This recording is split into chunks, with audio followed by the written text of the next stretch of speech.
The theme for the month is Hearts of Service. Talking, of course, about how we will answer that call, how we will follow that light. And our topic today is, it's all about me. It's all about me, folks. Now, when I started thinking about today's message title, the song kept going through my mind, a song that I heard years ago by a group at Mile High Church, Hearts of Fire. And the song is called, It's All About Me. Now, I'm not one of those singing ministers. I wish I was, but I'm not. But I'll share some of the words with you. It starts out saying, I'm very busy and burdened with strife. Well, I'm quite important because I've got a life. My schedule is huge and it's plain as can be.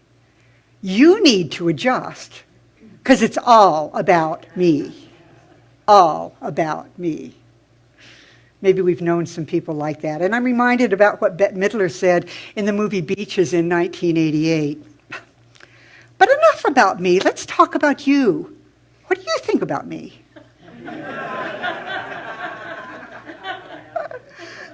Or the quote from Oscar Wilde. Come over here and sit next to me. I'm dying to tell you all about myself.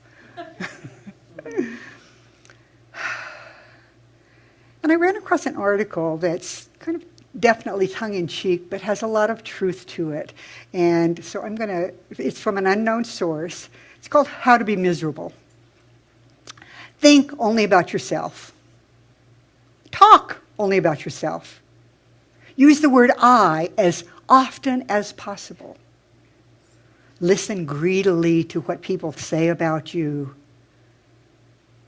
Don't appreciate others, but expect others to appreciate you. Be jealous and envious. Be sensitive to slights and never forgive a criticism. Demand agreement with your views on everything. Do as little as possible for others, but be sure to take care of number one. Because it's all about me. And that, my friends, is how to be self-centered, narcissistic, and pretty miserable. But have you ever known anybody like that? Someone who always wants to impress upon you how important they are, how important their schedule are, and how your life should revolve around them? Now, the people that I have known that have been like that have made me feel like they don't even see me, they don't respect me, that I'm just nothing to them. And though I've certainly kind of been in that place of being that person of it's all about me before, I really try not to do that anymore. If you catch me doing it, call me on it. So this is one way to think about today's topic of it's all about me. Another way to think of it is to remember that, sometimes when good things happen, when great things show up in our lives, we are just right there ready to say, yeah, I created that. Yeah, I created this wonderful thing in my life. We're ready to take advantage and take credit for that. But, then when those things that are problematic or challenging or even what we might call bad show up, well, that is certainly somebody else's fault. It couldn't be my fault. I mean, if our relationship isn't going the way I want it to, it's got to be your fault. I mean, I couldn't be doing anything wrong. So it must be about you. Or if I didn't get the promotion I wanted at work, that's easy. It's about my boss, or it's about the coworkers, or something. But certainly it's not about me. Certainly it's not about me. Or, my life just isn't very abundant. It's got to be about the economy. It's about people not treating me fairly. It couldn't be about what I'm thinking, the beliefs that I'm holding. Couldn't be about me. There probably nobody here, except me, has ever had thoughts like that. I'm sure you all know somebody who has. But in our teaching, In the science of mind and spirit, we teach that we each create our own experiences, our own reality. And we create that with our thoughts, with our deeply held beliefs, with our choices, and with our actions. Now, the song that I shared words from earlier ends up with an invitation for us to look at things differently in our lives. It says, when life is good, it's easy to see, there is no doubt it's all about me. But when it's bad, I'm starting to believe that even then, it's all about me. It encourages us to take responsibility for what's showing up in our lives, because creating a world that works for all really is about me, and it's about you. It's about each one of us and the energy that we put into the world. Now, even before any of us could send money or clothes or anything else to the people who have been impacted in Texas and Louisiana, even before we could send any of that, we were sending our love. We were sending our care. And you know, even though we couldn't be there with hands-on things to do, I think that as we send that care and as we send that love, that it supports the people who are there hands-on, the people with their boats and their life jackets, the people with food and warm drinks and fresh water, the people who are taking in pets. We support them by sending that love. And just as we can send love to places like Texas and Louisiana, we can also send love to other groups of people or other individuals, as certainly we are doing for the families and communities and churches of the teens who chose to leave the planet this week. We open our hearts. We allow the love to flow forth. And it does make a difference in the world. It does make a difference in the world. We can imagine surrounding them with the light of love. We can imagine surrounding them with the light of healing. For this is the essence of prayer. That even knowing that when people are experiencing challenging things, that still there is within them and all around them a divine essence, that life thing, that life essence that is always there with love and support. It's all about you, and your love and light makes a difference in the world. And as Louise Hay reminded us over and over and over throughout the years, we can't really love others unless we can feel that love for ourselves, unless we can recognize the godness within us, or whatever we call it, and love that. Love our essence, accept ourselves, be gentle with ourselves. And she reminded us about the importance and the power of forgiveness. Forgiving our parents, forgiving our government, forgiving all of the people in our life. And also for us to remember that there is nothing that has ever happened to you or to me. There's nothing in my past that has happened to me or around me or about me that needs to limit me, that needs to limit you, that needs to limit any of us. We can release that past, knowing that now is new, and we go forth from this moment with our thoughts, with our beliefs, with our attitudes.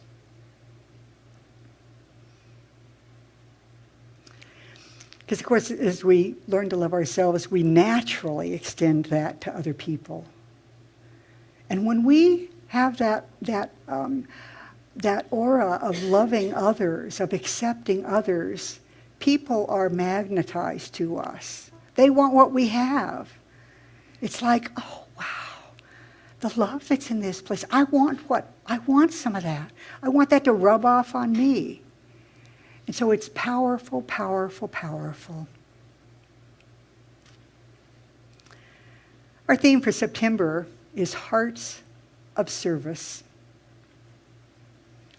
Has it not made your heart sing to see all of the wonderful responses to Texas and Louisiana? I mean, has it not just brought up a joy within you to see that even in the midst of all that's going on, there is so much giving, there is so much loving, there is so much caring. We've had some wonderful, wonderful examples of selfless, heartfelt service. Of course, we sometimes think about what we're doing for others, what we're giving to others as being about them. About, oh yes, I'm going to do this for others. But I think we all know that the truth is that when we are active in service to others, we get far more out of it than they ever could. We get far more than we could ever give. Though we start out wanting to give and make things better for others, we end up being blessed ourselves. There's an old Chinese tale that's shared by Brian Kavanaugh about a woman whose only son died. In her grief, she went to the holy man and said, "What prayers, what magical incantations can you do to bring my son back to life?" Instead of sending her away or reasoning with her, the wise man said to her, "Fetch me a mustard seed from a home that has never known sorrow, and we will use this mustard seed to heal your sorrow." So the woman went off immediately in search of the magic mustard seed. She first came to a beautiful mansion, knocked at the door, and said, "I'm looking for a home that has never known sorrow. Is this such a home? It's very important to me."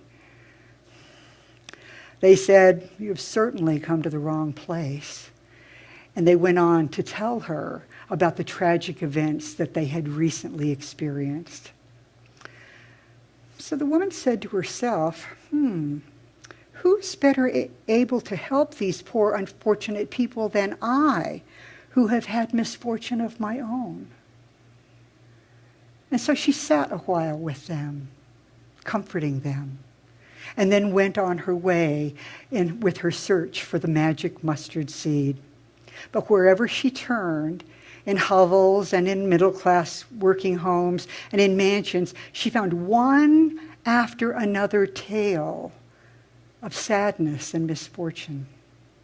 She became so involved in ministering to others that she forgot about her search for the magic mustard seed, never realizing that it had, in fact, done its magic in moving her out of her sorrow.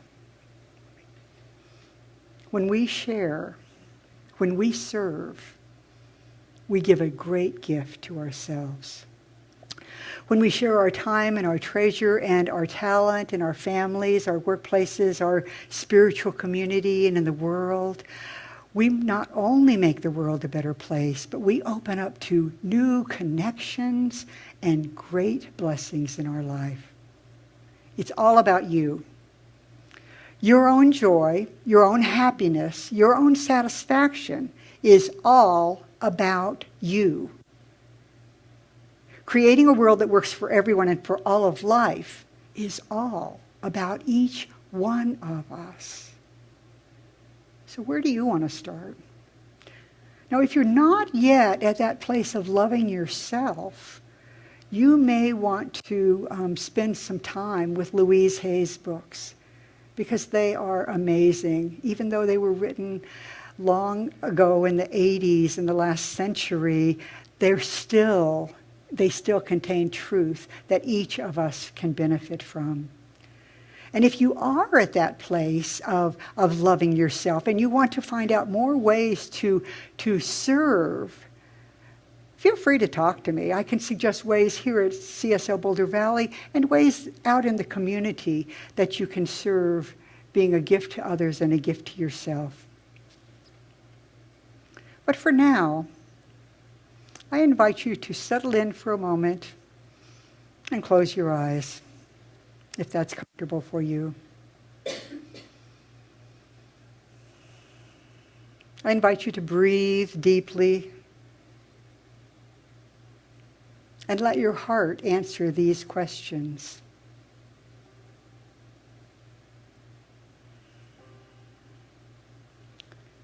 What gifts would it bring me joy to share?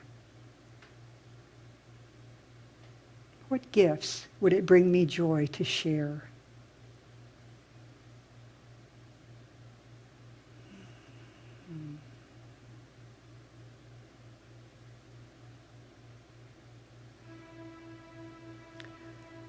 And what, if anything, has kept me from sharing my gifts in the past?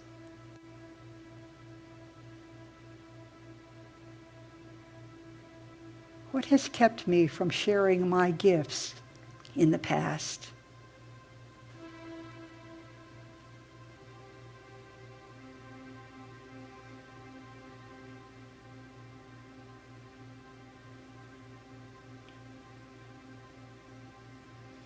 And the last question, the most important one, is what is the next step that Spirit would have me take?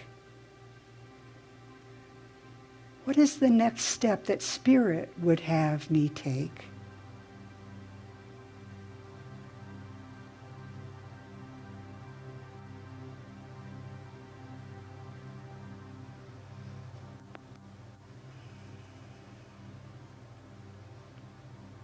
So take another moment if you need it to listen to your heart.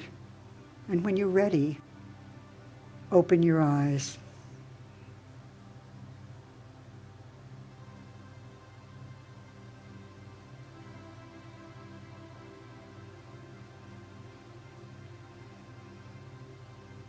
It's all about you. Not in a narcissistic, self-centered way, but in a way that invites you into a more profound love of yourself, into deeper connections with others,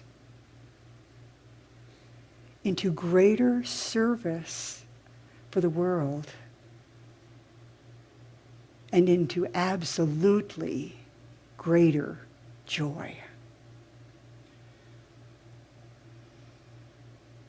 As our practitioner stands, let's move into prayer.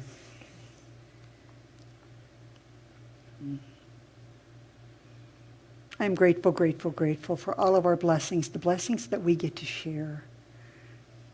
Grateful for these hearts of service that are right here and that are all over the planet. I absolutely know that the hearts of service are God expressing. Well, I think God really loves to express through each of us as service. And so what I claim for each of us this weekend is a self-love that is deep, that is true, that is absolutely what is needed to open us up to love others, to serve others, and to serve the world in ways that also serve us.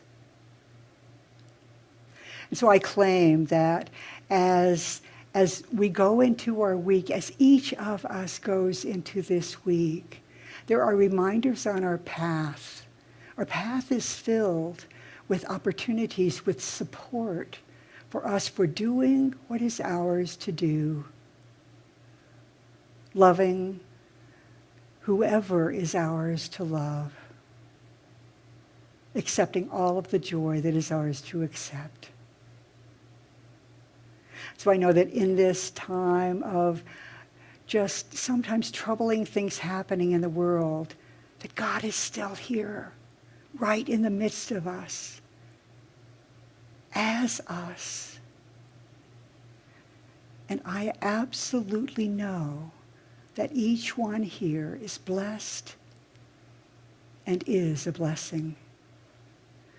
So in great gratitude, I simply let this go, knowing that the law, that part of God that has all the stuff and all the know-how and brings everything into manifestation, that part of God is making all of this true, bringing it into manifestation for each of us and for all those with whom we come in contact. And so in great gratitude, it's released, it's done, it's good and very good. And so it is.